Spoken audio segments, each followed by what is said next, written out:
avec l'aide d'Hachem, dans les cours sur le Mirtam Liru. On commence donc dans le premier tome. Il y a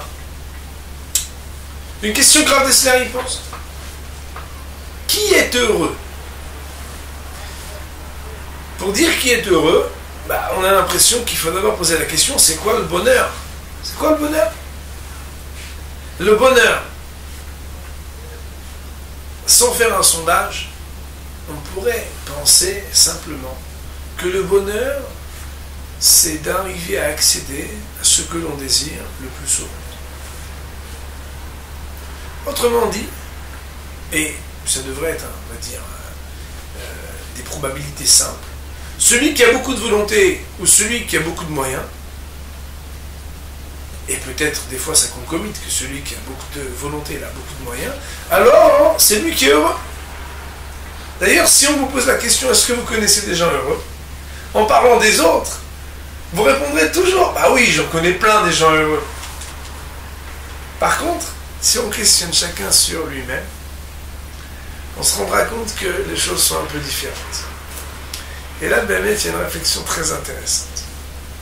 Le Rav, il nous dit que quand on parle théoriquement du bonheur, comme on l'a dit, c'est l'accès à ce que l'on désire. Le bonheur, c'est quand tu accèdes à ce que tu désires. Ça veut dire que selon tes aspirations, selon tes volontés, selon tes désirs, et ce que tu peux avoir d'accès à ce que tu désires, tu définis un facteur de bonheur. Si tu accèdes à 60%, tu as 60% de bonheur. Si tu accèdes à 80% de ce que tu voulais, c'est 80% de bonheur. Il dit le Rav que de émettre, quand on nous questionne à nous sur les autres, et qu'on nous demande est-ce que vous avez vu quelqu'un d'heureux, souvent, on va, qu'on le veuille ou non, montrer du doigt les gens qui ont certains moyens et certains accès à certaines choses que moi je n'ai pas, pour, pas dire dénoncer, mais en tout cas, montrer que eux sont des gens heureux, plus que ce que nous pouvons être. Autrement dit, que celui qui a ce que moi j'ai pas, parce qu'il l'a voulu et qu'il l'a eu, il est plus heureux que celui qui le voudrait et qui l'a pas. Bien entendu, le maïs, c'est... Vous savez qu'il y a un principe en français qui dit que l'herbe, elle est toujours plus verte chez les autres. En vraie vérité, moi j'ai dit une fois dans une conférence que l'herbe qui est chez les autres, des fois elle est en synthétique. Mais ça, on ne le voit pas de loin. Il faut aller jouer au football dessus, avec les crampons, pour voir que même quand on court, ça reste bien. Mais on regarde la couleur, l'herbe, elle est plus verte chez les autres. Donc quand on vient, on dit, lui, il a une herbe verte.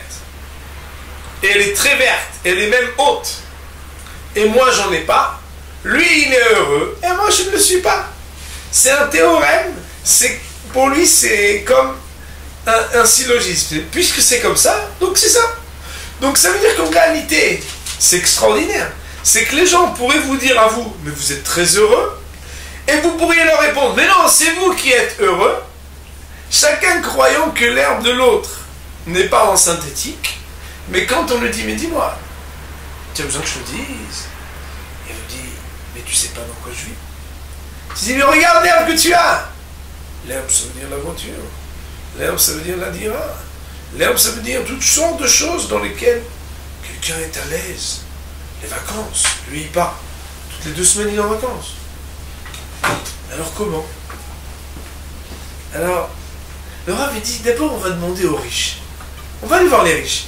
A priori, si on commence de manière graduelle ou, on va dire, dégradante, on va d'abord aller commencer voir les riches pour leur poser la question. Est-ce que vous êtes heureux? Et c'est extraordinaire parce que l'endroit qui dit comme ça, on va voir les riches. Et on va se rendre compte que le riche, il a un malheur qui est terrible. D'ailleurs, je ne sais pas si vous savez, l'Ahmed Saïm dit que le nisayon d'être riche, l'épreuve d'être riche, c'est beaucoup plus dur que l'épreuve d'être pauvre. Moi, je rencontre beaucoup de gens riches. Et je peux dire que les paroles de Hazal, ce que Hakam nous dit, c'est 100% vrai. Le riche, il vit une épreuve terrible. Pourquoi? Parce que si on regarde ce qu'il a, il devrait être fou de joie par rapport à ce que nous on a. Mais quand on lui demande, il va nous dire, moi, je n'ai rien de bien. Je suis malheureux. Pourquoi? Parce que il y a trois choses qui font que s'il vivait dans sa dira, il serait heureux. S'il vivait et qu'il marchait sur cette herbe extraordinaire, bien verte, il serait heureux. Mais il y a trois choses qui le dérangent, qui l'empêchent de jouir de ce dont il a accès, de ce à quoi il a accès. C'est ce qu'on appelle kin'a, ta'ava et kavod. Kin'a, la convoitise, ta'ava, le désir, kavod, la recherche d'honneur. C'est-à-dire qu'en réalité, avec un costume pareil, il devrait être heureux. Avec une voiture pareille, il devrait être heureux. Avec une maison pareille, il devrait être heureux. Oui, mais encore faut-il qu'il soit dans son costume quand il le porte, qu'il soit dans sa voiture quand il conduit, qu'il soit dans sa maison quand il est à l'intérieur. Kin'a, ta'ava et kavod, c'est extraordinaire. C'est motzi et adam min ha'olam. C'est qu'il n'est même pas habilité à même de profiter de ce qu'il a. Ça, il dit le Rav, c'est la plupart des riches. Il y a des gens qui sont des vrais riches. Moi, à Pourim, quand j'ai un tout petit verre de plus, bon, allez, 1,5, il y a un monsieur qui est très très riche que j'appelle. Je lui dis, toi, tu es le seul riche que je connaisse. Il y a des riches qui sont vraiment riches, mais ils sont très rares. La plupart des gens très très très très riches, ils sont aussi très très malheureux. On va le résumer d'une manière très sympathique. Il y a un conférencier en Eretz Israël qui pose une kouchia, une bombe à cacher, une kouchia, une question très forte.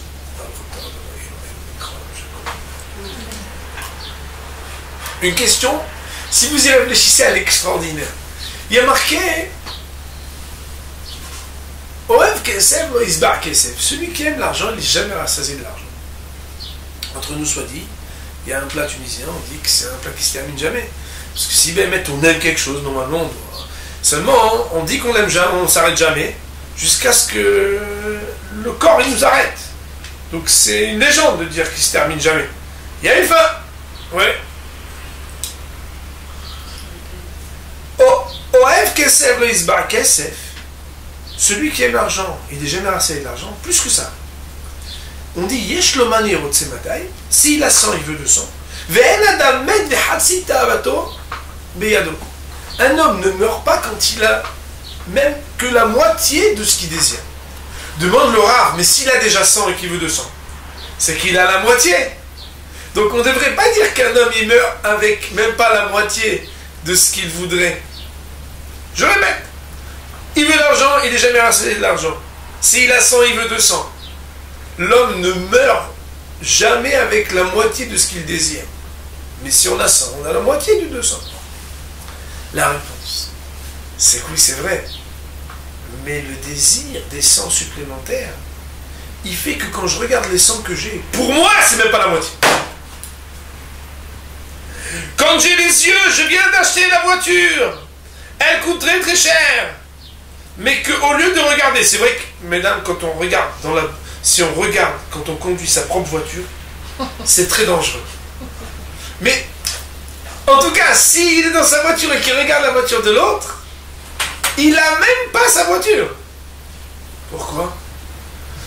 Parce qu'il n'a même pas Hatsi, Beyado, tellement il désire l'autre. C'est-à-dire que ce coefficient de Motsi Metadam Inaolam, que la convoitise, le désir et la recherche d'honneur, elles font que l'homme ne peut même pas habiter sa propre vie. Il ne profite même pas de ce qu'il possède. Quand on pose la question aux riches, ils vont même vous dire la critique impensable des conditions de vie très difficiles qui sont les siennes. Et bien, mettre que Koulbar Berav, tout celui qui veut, il n'a qu'à questionner et voir combien les choses sont vraies.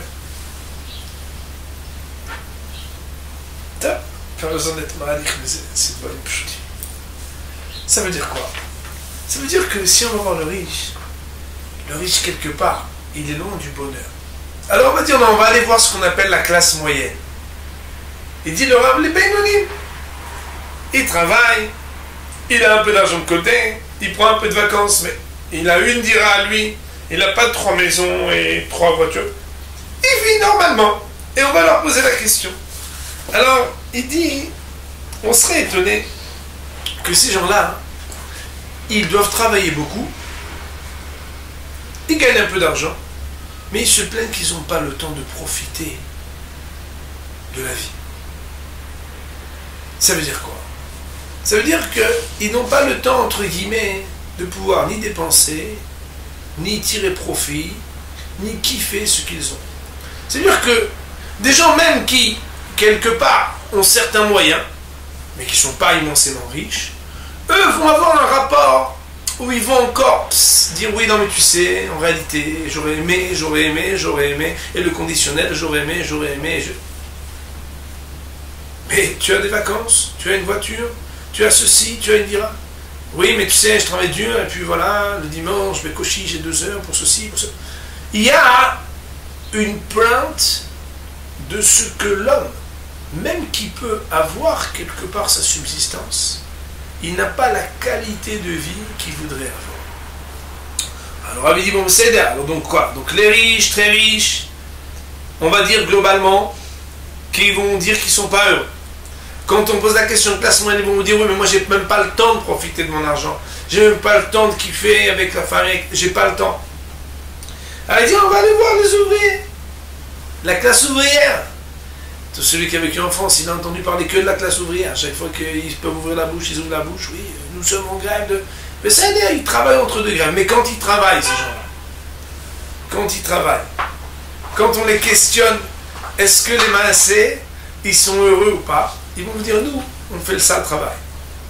On amène les richesses, on les traite pour que les riches puissent en profiter. C'est le travail à la mine. Misken, il travaille à la mine. Et qui c'est qui reçoit ce qu'il va trouver et ce qu'il va avoir à la mine? Quelqu'un qui n'a pas la même mine. Quelqu'un qui va profiter. La classe ouvrière, c'est celle qui va dire qu'elle travaille tellement qu'elle n'a même pas le temps de respirer. Elle n'a pas le temps de profiter. Elle n'a rien pour profiter. Donc elle travaille, jour et nuit, elle travaille. Elle est fatiguée.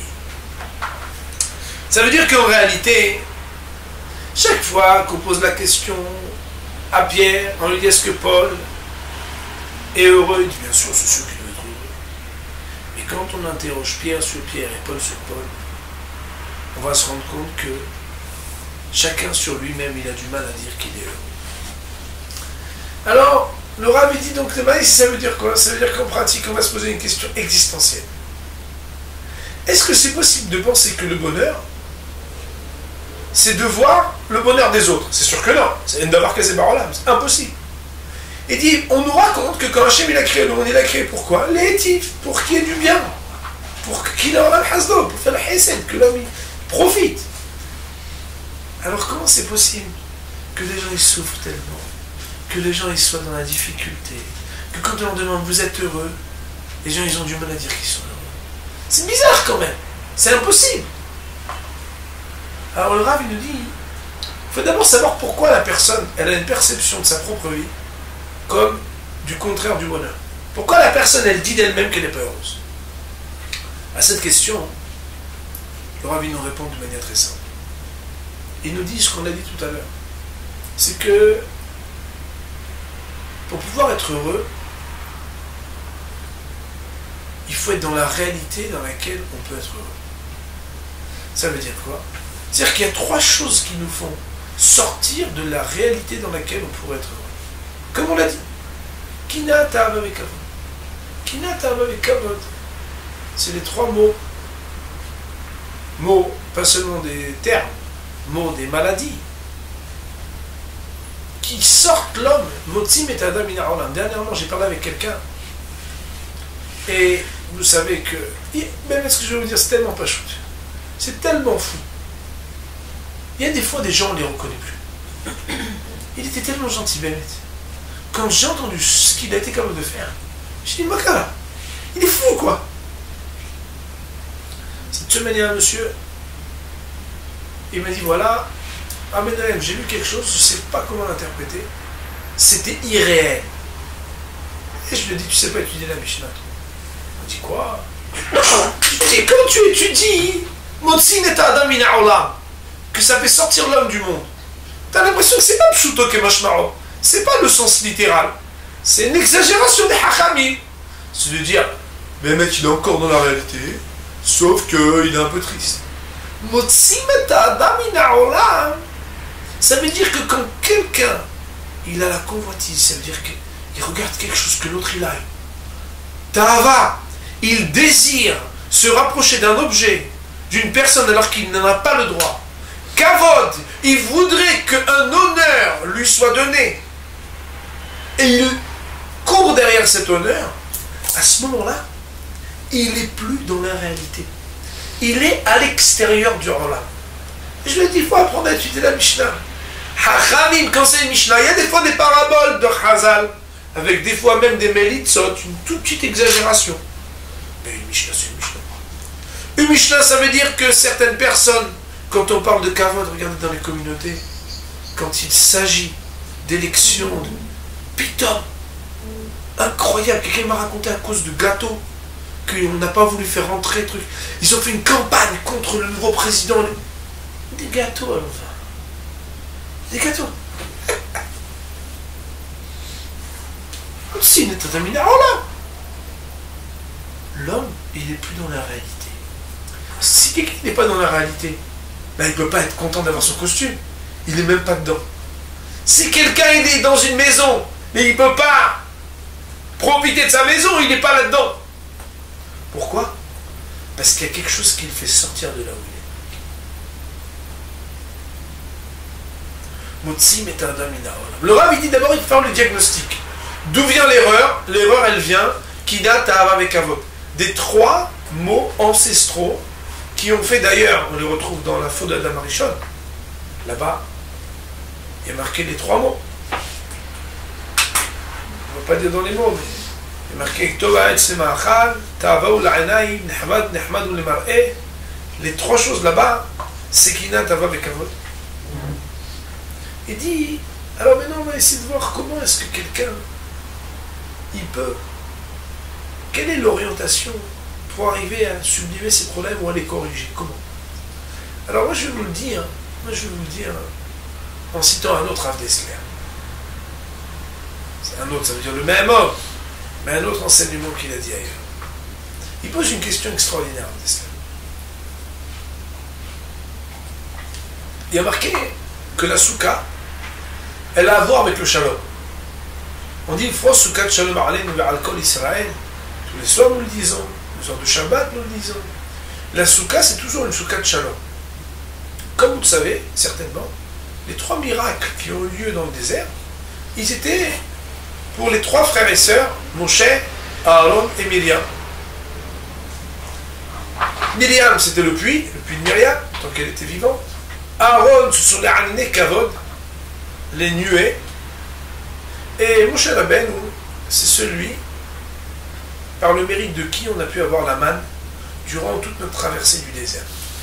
Ces trois miracles, ils viennent de trois personnages qui, bien entendu, c'est pas par hasard, leur personnalité est liée aux miracles qu'ils nous ont permis d'avoir comme une bénédiction dans le désert. Le Rav, il demande, il dit, regarde, il y a un truc bizarre. J'arrive à comprendre que si Behemet, la soukha qui rappelle les nuées, on la conjugue toujours avec le mot shalom, soukha de shalom, je comprends que ça aille avec Aaron. Parce que Aaron a Cohen, le shalom, je comprends. Mais pourquoi Behemet, Aaron et le shalom, ça va avec la soukha? Quel rapport avec la soukha? Comme on le sait, et je pense qu'il faut toujours le répéter, quand Hachamim, quand la Torah nous raconte que Aaron a Cohen, il est niftar, tout le monde a pleuré, et les femmes et les bébés, tout le monde a pleuré, parce qu'il avait une vertu extraordinaire, c'est d'aimer l'harmonie. Qu'est-ce qu'il faisait? Tout le monde sait, tout le monde connaît ce midrash extraordinaire. C'est qu'il allait voir Réhouven, il disait, Shimon, il est tellement triste, il voudrait faire chemin avec toi, mais il n'ose pas, parce que, tu sais, au Maroc, c'est pas facile de dire pardon, les amis, il voudrait. Et après, papa, il dit, tu sais, regarde, je vais te dire, Shimon, Réhouven, Tu sais, l'Indien, ce truc, mais il aimerait beaucoup venir te voir. En réalité, ils étaient tous égyptiens, vous avez compris, mais quand ils se voyaient Reuven et Shimon, tout de suite, ils s'approchaient, ils s'embrassaient, et il arrivait à rapprocher ce qui devait être toujours une. Quand il est niftar, alors il est parti avec cette qualité extraordinaire qui n'était plus incarnée de la même manière, de Oev Shalom vers Odev Shalom. Il poursuit le Shalom. Poursuit, c'est comme si quelqu'un vous poursuit pour vous embêter, il vous poursuit. Mais qu'est-ce qu'il a à poursuivre? Il poursuit le Shalom coûte que coûte. Tout le monde Rav Dessler, quel rapport avec la soukha? Quel rapport avec la soukha? Et bien, là il y a la clé, c'est une idée dans la Hashkafa qui est fondamentale. Si on regarde les conflits qu'on a avec les autres, 99% des conflits, ils viennent d'un rapport qui n'a pas avec Avot, du domaine matériel et pas spirituel. Ça veut dire que le rapport à l'autre que j'ai, chaque fois qu'il y a une histoire, vous pouvez regarder, chaque fois qu'il y a une histoire, c'est soit pour Kina, soit pour Ta'ava, soit pour Kavod, soit parce qu'on convoite et qu'on jalouse, soit parce qu'on désire, soit parce qu'il y a un problème d'honneur et de fierté. Mais attention, ce sont parce que ces choses-là ont été mal placées. C'est dans mon rapport à l'autre pour quelque chose qui est du domaine du matériel. Il nous dit le Rav Dessler que la définition de la soukha, un jour peut-être on étudiera ce texte, la soukha c'est ce qu'on appelle le bitul hayesh. Bitul hayesh, ça veut dire le lieu d'annulation de l'existence. Ça veut dire quoi de l'existence? De l'existence matérielle. Quand on est sous une soukha, on est tous logés à la même enseigne. On est tous au même niveau. Bien entendu, aujourd'hui, avec tout ce qu'il y a, les soukhotes, le truc, le lit dans la soukha, le masque dans la soukha, mais on va dire la soukha normalement telle qu'elle devrait être. Ça veut dire une soukha normale. Quand on est sous la soukha, à part Hachem, l'autre il a aussi une soukha. On est tous égaux, même si on est différents devant le Kadosh Baruch Hu. Il dit le Rav, Flo Soukhat Shalom. Comment est-ce qu'on arrive à avoir l'harmonie quand on arrive à avoir un rapport à l'autre où ce qui nous intéresse, c'est ce qu'on peut avoir à partager spirituellement avec l'autre? Je peux donner un exemple simple, mais je vais le donner. Quelqu'un, il est très coléreux, et il a un copain, quel calme, mais quel calme incroyable. Il peut être jaloux, bien sûr qu'il peut être jaloux, plus que ça. Il va même lui dire, dis-moi, comment tu fais? Comment tu fais? Tu prends l'exomine tous les matins, comment tu fais? Je dis non. Il est jaloux? Oui. Il désire? Oui. Il pense qu'il est honorable, il aimerait avoir les mêmes honneurs? Oui. Mais ça ne dérange personne. Pourquoi la différence? C'est que dans le matériel, comme quelqu'un il a quelque chose que moi je n'ai pas, non seulement j'aimerais avoir la même chose, mais pour pousser le bouchon de la jalousie jusqu'au bout, un jour on étudiera la jalousie. On aimerait même que lui il l'ait plus et que moi je l'ai. C'est ça le truc. C'est que je ne veux pas accéder à la qualité. Je voudrais avoir l'exclusivité de ce que lui j'ai pu voir chez lui.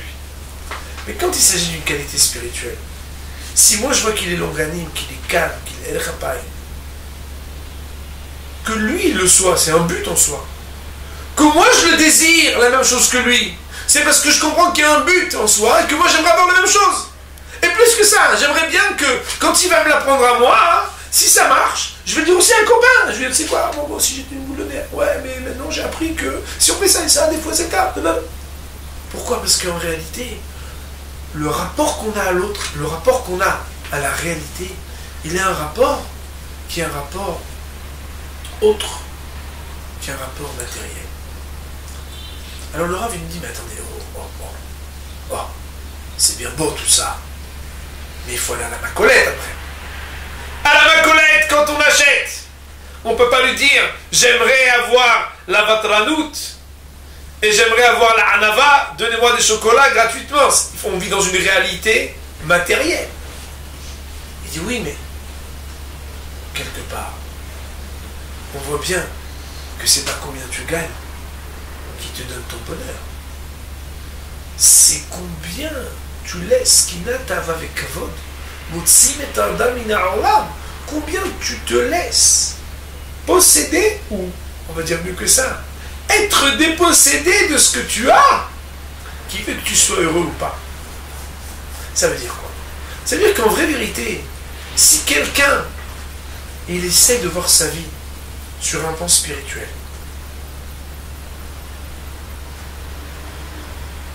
il peut être sa mère behelko, comme le dit la Mishnah, être heureux de sa part, parce qu'il a compris que quelque part, ce qui lui est donné, à partir du moment où je jouis de ce qui m'est donné, je suis un homme heureux. Le bonheur ou le malheur, il n'est pas dans la quantité. Le bonheur ou le malheur, il est dans ce que mes défauts enlèvent la qualité de mon rapport à ce que je possède. Ça veut dire quoi? Ça veut dire qu'en réalité, très souvent, l'homme, pourquoi est-ce qu'il est malheureux? Parce qu'il n'arrive pas à avoir son bonheur. Le Rav dit quelque chose d'extraordinaire, écoutez bien les dames. Il dit Eze Orashi la sa mère Behelko. Qui est l'homme riche? Sa mère Behelko, celui qui jouit de sa part. Le Rav il pose une question, il dit mais attends, on ne parle pas de combien tu as. Dit Eze Orashi, celui qui a beaucoup et qui est heureux. C'est ça l'homme heureux. Non. Sa mère Behelko. C'est quoi? Une fois j'avais vu dans le Maharal un commentaire là-dessus. Il dit que dans la vie, il faut comprendre qu'on n'a qu'un halek. On n'a jamais une totalité de quelque chose. On vit dans un monde qui est partiel. Matériellement, de toute façon, comme on n'a que une infime partie de ce que matériellement il existe, t'as qu'un halek. À sa mère, Bechelko, c'est d'arriver à se dire j'ai qu'une partie, et alors? C'est pas grave. Une fois, Rabbi Shalom Messas, il est venu à Paris. D'ailleurs, ce jour-là, j'ai eu le srout d'avoir une belle photo à côté de lui. Zatzal. Michel Messas, il m'avait épaté. Parce que comme beaucoup de grands hommes, on voyait sa grandeur par son humilité. C'est un que vous sachiez, comme ça vous allez comprendre. Michel Messas, jusqu'à ces derniers jours, quand il était en bonne santé, quand on frappait chez lui à la maison, on raconte que c'est lui qui ouvre. Le grand rabbin. Il ouvrait. J'avais misé. Qu'est-ce que ça veut dire? Il avait dit quelque chose, et moi je me suis dit, mais comment? Qu'est-ce qu'il dit? Des choses tellement simples. Il vient, il est gadol là-dedans. Il aurait pu parler des pitbullim et des trucs. Et il a cité le Mishnah. Il a dit, il est marqué dans ma Mishnah, Kach idarka shel Torah. Voilà le chemin de la Torah.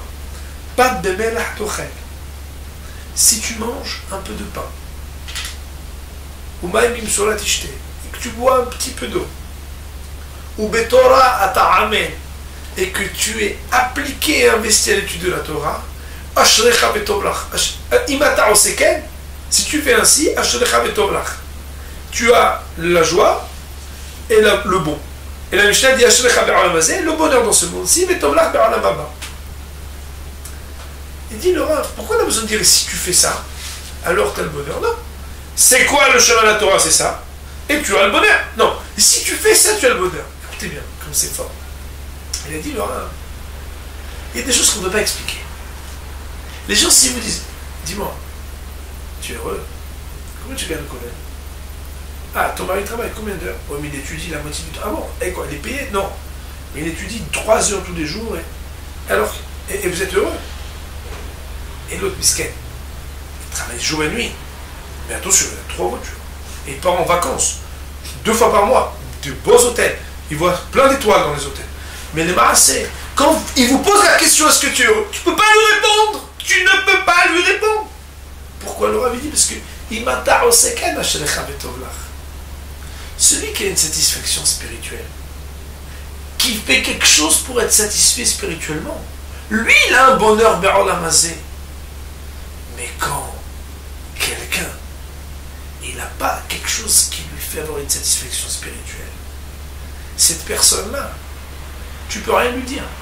Tu ne peux pas lui parler du bonheur. J'aurais besoin d'une histoire. Une fois le grand de Vilna, il y a un type, il est arrivé à Vilna très tard la nuit. Et il a trouvé une seule maison éclairée, celle du Gandvin. Et il faisait froid, C'était un marchand qui arrivait avec sa petite charrette. Alors il frappe à la porte, le Gand, il le reçoit, il le fait s'asseoir, il donne une petite soupe, il le réchauffe. Et alors, cet homme il dit au Gandvina, Kodara, est-ce que j'aurai au moins Ola Baba? Alors, le Gand il lui dit, est-ce que j'aurai droit au monde futur? Le Gand il lui dit, pourquoi Ola Mazé tu as? Tu dois Ola Mazé, ce monde-ci t'as quelque chose? Et il a dit, qu'est-ce que tu fais dans la vie? Il dit, je cours. Je travaille, je prends d'un endroit à l'autre et je vends. Et il dit, alors tu j'en es debout.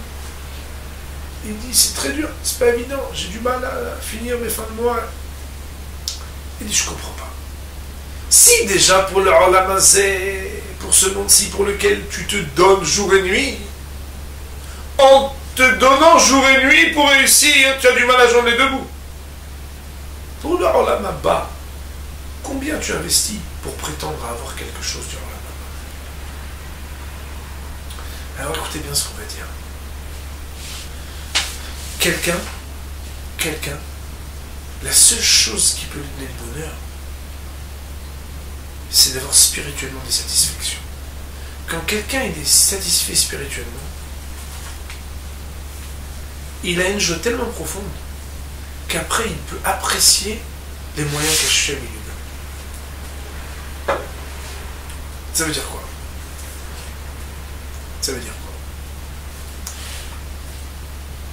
Je vais prendre la parabole que Hachamim nous donne. Hachamim nous donne une parabole extraordinaire. Ils disent que, intérieurement, tout le monde sait qu'une princesse, normalement, le paysan, quand elle passe, la princesse, il ne faut pas qu'il la regarde. Parce que, il rêve de quoi? Qu'il va marier la fille du roi. Mais c'est plus fort que ça. Hachamim nous disent, même s'il la marie, il ne la rendra jamais heureuse. Pourquoi? Elle a déjà tout vu chez son père. Qu'est-ce qu'il va lui offrir, lui? Hachamim nous disent que l'âme juive, l'âme, c'est une princesse. Le malheur, c'est que l'homme, c'est-à-dire l'être juif, parfois il se trompe. Il pense que pour la réjouir, il faut la marier avec un paysan. Ça veut dire quoi? On essaie de lui donner des satisfactions qui sont même pas monnaie d'échange avec ce qu'elle réclame.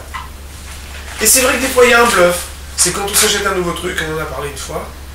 C'est un kiff. On a l'impression que Mehmet, on a un moment, Mehmet, ça m'a fait un kiff. J'ai un moment de grâce. C'est un moment de grâce.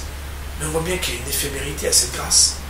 Que juste après déjà, il était pas mal, mais il y en a d'autres. Déjà, on sent qu'est-ce que ce manque de satiété, il révèle que la faim qu'on a, elle relève d'un autre monde, elle relève d'autre chose. Matériellement, on a besoin de moyens pour se réaliser. Mais pour se réaliser, ça veut dire quoi se réaliser? Se réaliser spirituellement. Celui qui recherche des moyens pour se réaliser spirituellement, on dit le Rav, il est toujours heureux.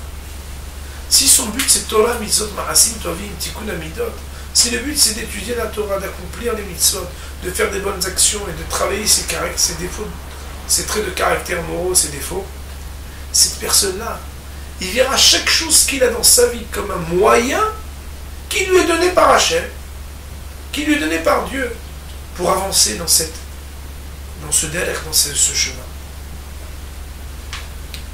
Premièrement, ça veut dire qu'il ne regardera même pas ce que les autres ils ont. Mais les autres, ils ont leur aventure. Et quand on s'approche, on se rend compte que l'herbe, c'est du synthétique. Chacun, il a des problèmes, les dames. Chacun, il a des épreuves. Des fois, on voit les gens, je vous dis, on voit les gens.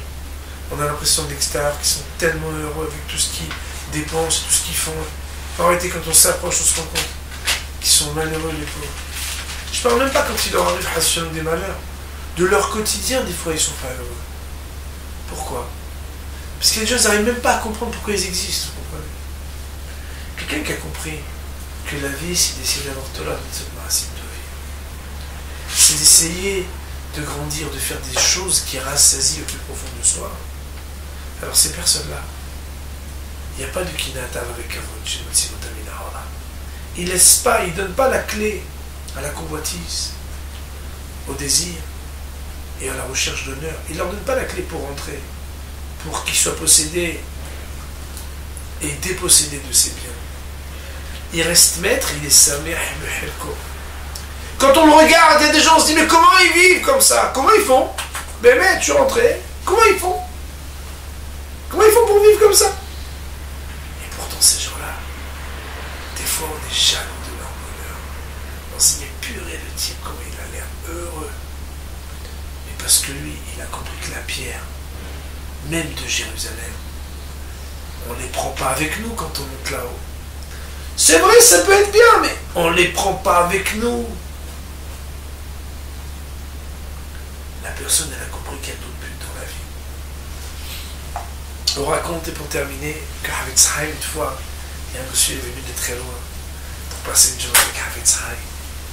À la fin de la journée, il a dit Kvodara. C'est une histoire très connue. Il a dit Kvodara. Extraordinaire, quelle disponibilité pour le peuple juif, quelle gentillesse. Mais Bémet, j'ai quand même une question.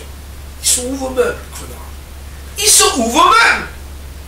Vous avez une table, une chaise, presque rien, un lit. Ils sont où vos meubles? Et le Rav lui dit, et vous, ils sont où vos meubles? Il a dit, bon, Kvodara, je suis venu pour une journée. C'est quoi cette question? Je suis venu pour une journée, je suis de passage une journée, je prends mes meubles.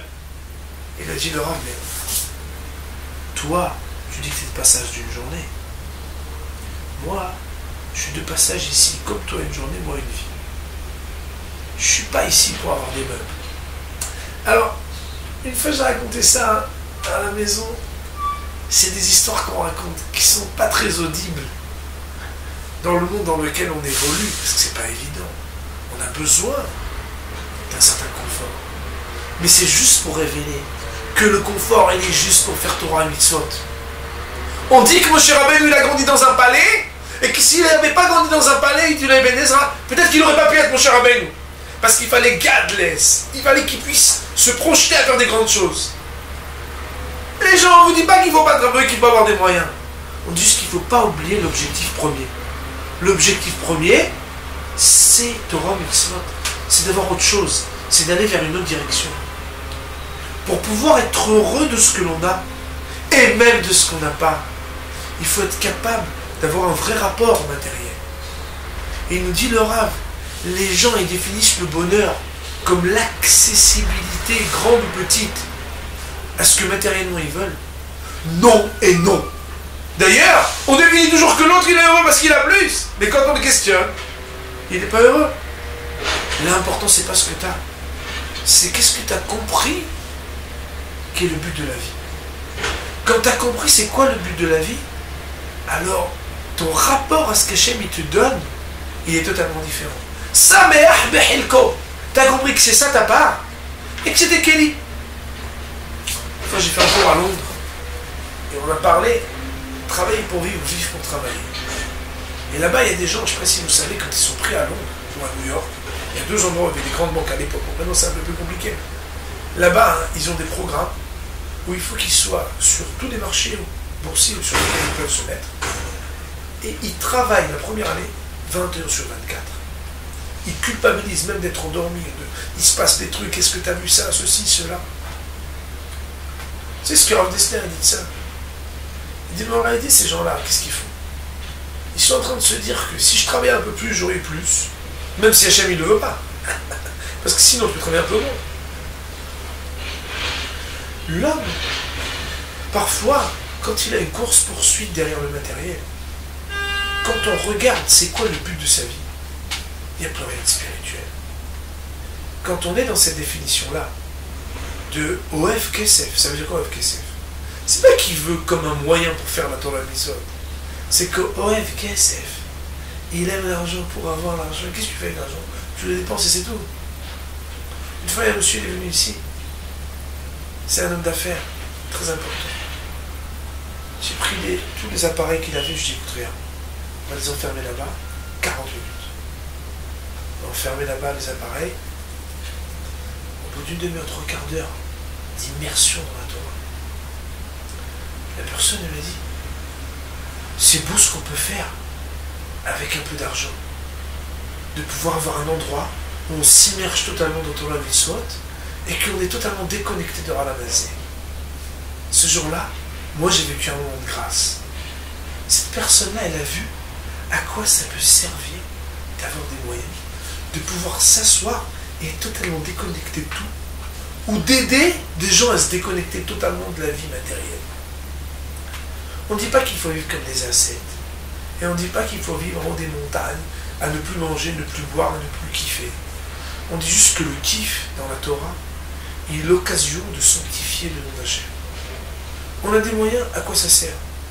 La Gemara, elle dit dans Megillah, les goyim quand ils mangent et quand ils boivent, quand ils n'ont pas un rapport avec Hachem, ils parlent de quoi? D'argent et des femmes. Voilà de quoi ils parlent la table. Et il dit, la Gemara dans Megillah, la Torah, elle permet aux Juifs que quand ils sont assis à bien manger, bien boire, ils parlent avec Hachem, ils chantent à Hachem, ils racontent d'ivrei Torah à table. L'important et la définition du bonheur, c'est pas combien on a, c'est d'être conscient que le fin mot de l'existence, c'est ce qui reste avec nous, même quand on dépasse les frontières du temps. Quand on quitte ce monde, qu'est-ce qu'on prend avec soi? On raconte une histoire, je ne sais pas si elle est vraie, mais même si elle n'est pas vraie, elle est belle. Qu'une fois, il y avait un millionnaire en Angleterre qui a écrit une lettre à ses enfants avant de quitter ce monde. Il a fermé l'enveloppe et il a dit, regardez les enfants, je vous demande d'ouvrir cette enveloppe qu'après la lévaya, qu'après qu'on ait rendu les derniers hommages, quand on accompagne la Olam Haemet. Et il était sûr qu'il voulait être enterré avec ses chaussettes. Absolument, il voulait être enterré avec ses chaussettes. Alors les enfants, millionnaires, comme le père, ils viennent voir le rab, ils disent, on a une seule exigence, c'est que notre père, vous savez que c'était un Adam Hachou, un homme important, il faut qu'il soit enterré avec les chaussettes. Alors on leur avait dit, il n'en est pas question. Alors, le millionnaire a dit, mais écoute, on va s'arranger. Il faut juste me dire qu'est-ce que ça coûte. Il a dit, Choupanim Beofen, jamais on pourra faire ça. Et les enfants, déjà, ils étaient tristes pour que le père ait quitté ce monde. Mais comme en plus, ils n'ont pas pu honorer leur père selon ses prescriptions et exactement les dernières volontés du père, ils étaient tristes le jour de l'enterrement, tristes. De retour, ils avaient désormais le droit d'ouvrir cette enveloppe. Et quand ils ont ouvert cette enveloppe, ils ont vu que le papa il leur a écrit, vous voyez les enfants, même les chaussettes, on les prend pas. On est loin de ça, on est loin de ça, on est tellement loin de ça. Mais comme le Rav Dessler lui-même il explique, pourquoi les débris des premières tables on les a gardés? Et ça y est, il faut arrêter les sentimentales, c'est cassé, tu jettes. Pourquoi on les a gardés? Vous savez pourquoi il dit Rav Dessler? Il dit parce qu'être au niveau des premières tables, peut-être qu'on n'est pas. Mais savoir que ça existe et que c'est comme ça qu'on eût dû être, ça c'est essentiel. Rav Dessler il nous dit juste, restez malheureux si vous voulez. Mais ne dites jamais que le bonheur n'existe pas. Restons malheureux. Croyons toujours que l'herbe synthétique chez les autres, elle est tellement plus verte et plus belle. Gardez ce que vous voulez. Mais après ce chiaoul, qu'on ne dise jamais que le bonheur n'existe pas. Celui qui sait avoir un rapport à Hachem, celui qui sait que le plus important c'est Torah Mitzvot Maasim Tovim, celui qui est conscient que l'important c'est se dépasser pour accomplir la volonté d'Hachem, lui, quels que soient ses moyens, il sera capable d'être heureux. Celui à qui il manque cela, parce qu'il se définit dans son rapport à l'autre, dans son rapport au monde, puisqu'il a Kinata avec Avod, il lui manque les moyens de dépasser la convoitise, ses désirs et pulsions et sa recherche d'honneur. Cette personne-là, même si on lui donnait des millions, il resterait pourtant celui qui dit de lui-même qu'il est malheureux.